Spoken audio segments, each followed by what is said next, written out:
The Commission on Elections has a new officer. President Duterte has named lawyer Michael Braganza Peloton as the new Comelec commissioner. He replaces Commissioner Louis Tito Guia, who retired in February 2020. Peloton will serve at the Comelec until February 2, 2027.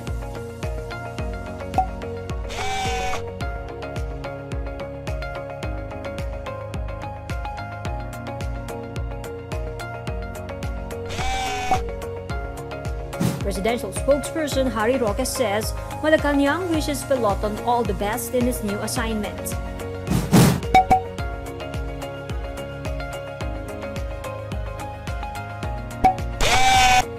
Comelec Chair Sheriff Abbas welcomed Peloton on behalf of the Comelec family.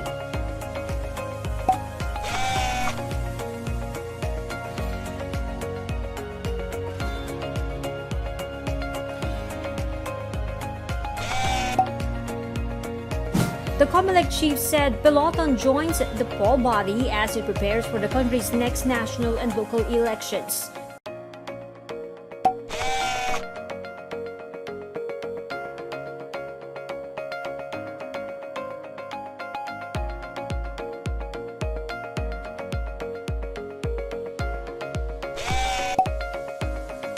Before he assumes his post, Peloton needs the approval of the Commission on Appointments.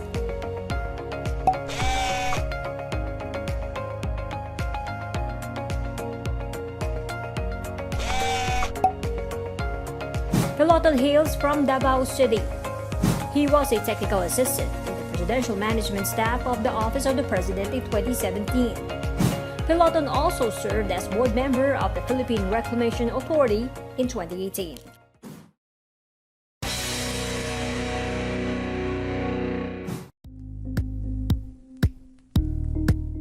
Thank you for watching Politico TV. Please like and subscribe to our channel for more videos.